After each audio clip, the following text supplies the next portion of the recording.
ভাইরে ভাই কিভাবে সম্ভব শুধু ডাইলের ভিডিও দিয়ে 3 মিলিয়ন ভিউজ। হ্যালো এভরিওয়ান, আসসালামু আলাইকুম। সবাই কেমন আছেন? আশা করি ভালোই আছেন। আলহামদুলিল্লাহ আমি ভালো আছি। আজকে আপনাদের মাঝে রান্নার নতুন একটা ব্লগ নিয়ে হাজির হলো। ঢাকাতে প্রচুর গরম পড়তেছে, তাই ভাবলাম একটু আমলা রান্না করে। আমলা রান্না করার জন্য প্রথমে ডাল ধুয়ে নিয়ে 1 পাতিল পানি দিয়ে চুলায় বসিয়ে দিচ্ছি। বলক আসার পরে ভিতরে লবণ আর হলুদ দিয়ে দেবো। লবণ দেওয়ার পরে ডালটা তাড়াতাড়ি সেদ্ধ হয়ে যায়। ডালটা সেদ্ধ হয়ে গেলে ঘুটনি দিয়ে ঘুটে দেবো। টমেটো দিয়ে টমেটো হালকা সেদ্ধ হওয়ার পর টমেটো হালকা একটু ঘুটে দেবো। এরপর কয়েকটা কাঁচামরিচ দিয়ে দেবো। কাঁচামরিচটা আমি হালকা কেটে নিচ্ছি আর ফ্লেভারের জন্য একটু বোম্বাই মরিচ দিয়ে দিলাম। তো আমি প্রথমে যে কথাটা বললাম যে ডাল রান্না করে 3 মিলিয়ন ভিউজ, আমি ফেসবুক স্ক্রলিং করতে হঠাৎ এক আপুর ভিডিও আসলো। আপুর ভিডিওতে বসলো কেউ একজন ডালের রেসিপি দিয়ে 3 মিলিয়ন ভিউজ পাইছে। 3 মিলিয়ন ভিউজ ভাবা যায় কেমনি কি? আমি এটাই তো বুঝতেছি না।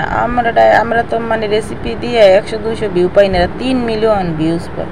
আপা আপনার জন্য শুভকামনা রইল। আপনি 3 মিলিয়ন পাইছেন, আরো 3 মিলিয়ন ভিউজ পান। তো আমি ডালের ভিতরে একটা আম দিয়ে দিলাম। এখন ডাল বাগার দেব। আপনারা আম, জলপাই বা চালতা যাই দেন না কেন বাগার একটু আগে দেবেন।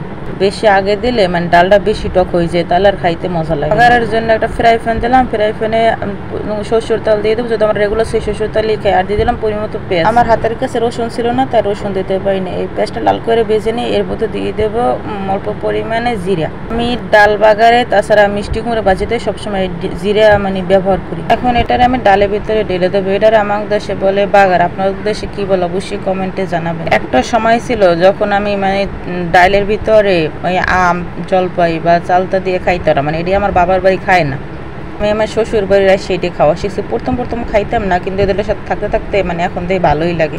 গরমের সময় আম ডালটা খুবই উপকারী, হালকা টক টক লাগে আর খাইতে ভালোও লাগে। তো আমি বাগার দেওয়ার মধ্যে কিছু ধনেপাতা দিয়ে দিলাম। এখন আমি এই ডালটা অনেকটা পাত্রে ঢেলে নেব।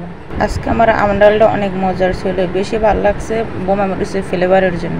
ভিডিওটি ভালো লাগলে লাইক, কমেন্ট এবং শেয়ার করবেন আর ফলো দিয়ে অবশ্যই পাশে থাকবেন। সবাই ভালো থাকবেন। আল্লাহ হাফেজ।